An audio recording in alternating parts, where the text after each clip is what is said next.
So what's up nga pala sa inyo mga kabagang. So sa araw na ito ay magpapaayos tayo ng motor at yung papaayos natin ay si Epay. Ayan no, flat kasi siya. Ipapaayos muna natin. Ayan na yung kanyang gulong. Tapos andun si Black Mamba. Ayun no, pogi naman talaga. Ayan nga at nilalakwit na ng aking tito. Ayan no. At natanggal na nga yung interior niya. Ayan, mapapabago ata tayo ng interior, guys. Nako po. Yun nga ay hinanginan na nga ni Tito para tignan kung may butas pa talaga. Habang si Jojo naman ay abala sa paghahanap ng nakatusok sa may gulong natin. Ayan, no. Grabe talaga. Napaka-pro ni Jojo, no. Akala mo naman talaga eh. Tapos, andito pa si Mamak tsaka si... Ewan ko, sino ba to? Ayan, hinahanap na ni Tito kung may butas pa talaga. Tapos sinot niya kay Jojo. Ayan. Sinausaw na nga ni Jojo yung interior ko.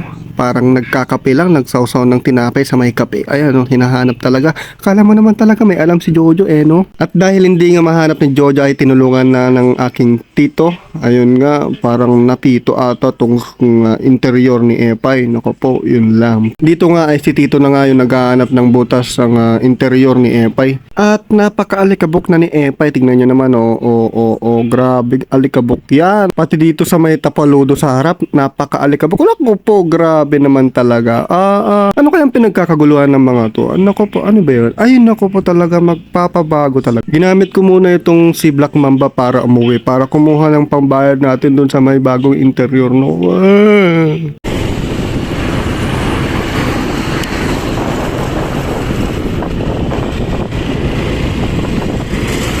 Nakabalik na nga ako, tapos ayan si Makmak nakaupo sa may gilid ni Epay. Tapos si Tito naman binibigay yung sukli ko. Tapos minacheck ko na rin tong gulong sa likod dahil parang mahigpit yung pag-ikot. Tignan nyo naman, grabe. Ayun na naman si Jojo, kala mo talaga. Naku po. Ang problema pala ng medyo paghigpit ng pag-ikot ng gulong ni Epay ay yung kanyang preno. Ewan ko ba? Kinabukasan nga ay pupunta ako ng bayan para mangutang ng pagkain ng manok dahil paubos na yung pagkain ng manok. At ang gagamitin ko nga palang motor ay itong si Black Mamba Aerox. Ayun, nakaparking naman si Epay doon, no? Diyan ka lang ha. After how many months ay nakabalik na nga tayo, ay nakakapote pa tayo. Akala mo naman talaga, ayun yung pagkain ng manok. Tsaka may charmy pa. At samantala, si Epay naman ay papainitin ko dahil malamig ang panahon.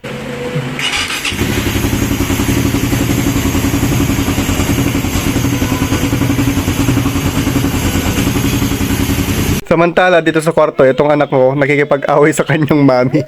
Ayan, no. Lagi-lagi sila nag-aaway ng mami niya. Ayan, no.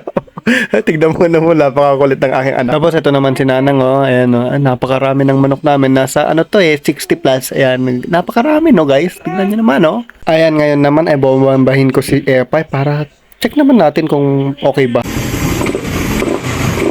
Gagamitin ko kasi si Epay para bumili ng dadalhin namin sa sementeryo. Ayan, umuulan pa Naku po, papalaban ka. Ayan nga, on the way na kami sa sementeryo para dalawin yung mga yumauna naming mahal sa buhay. Ayan. At yun nga, malapit na kami sa sementeryo. Grabe yung putik at tabi nga pala ng dagat ang aming sementeryo. Ayan. Tapos, video ka na ito na pating ka dyan.